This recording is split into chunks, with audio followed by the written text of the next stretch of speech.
ತಾಲೂಕಿನ ಕಿರಣಗಿ ಗ್ರಾಮದ ತಗಡಿನ ಶೆಡ್ ಒಂದರಲ್ಲಿ ಅನಧಿಕೃತವಾಗಿ ನಡೆಸಲಾಗುತ್ತಿದ್ದ ಐಸ್ ಕ್ರೀಂ ಫ್ಯಾಕ್ಟರಿಗೆ ಬೀಗ ಜಡಿಯಲಾಗಿದೆ. ರಣ ಬಿಸಿಲಿನ ತಾಪಕ್ಕೆ ಜನರು ಐಸ್ ಕ್ರೀಂ ಮೊರೆ ಹೋಗುವುದು ಸಹಜ.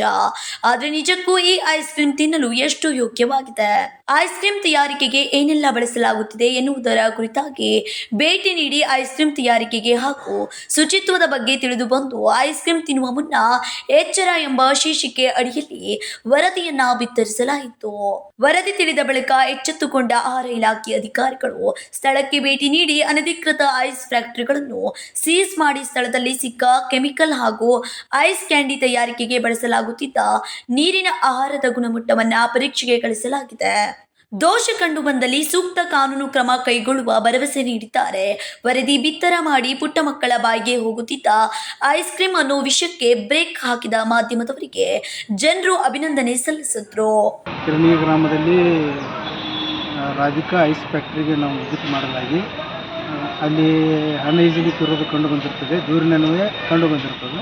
ಮತ್ತು ಅಲ್ಲಿ ಐಸ್ ಕ್ಯಾಂಡಿ ಬಳಸುವಂಥ ನೀರನ್ನು ನಾವು ಸ್ಯಾಂಪಲ್ ಅದರ ಗುಣಮಟ್ಟ ಆಹಾರ ಗುಣಮಟ್ಟ ಸಂಬಂಧಪಟ್ಟಂಗೆ ಅದನ್ನು ಸ್ಯಾಂಪಲ್ ತೊಗೊಂಡಿದ್ದು ಮತ್ತು ಐಸ್ ಕ್ಯಾಂಡಿಗೆ ಬಳಸುವಂಥ ಕಲರ್ ಮಿಕ್ಸಿಕೃತ ನೀರು, ಆ ನೀರನ್ನು ಸಹ ನಾವು ಆಹಾರದ ಗುಣಮಟ್ಟ ಇದಕ್ಕೆ ಸ್ಯಾಂಪಲನ್ನು ಕಲೆಕ್ಟ್ ಮಾಡಿದೆವು.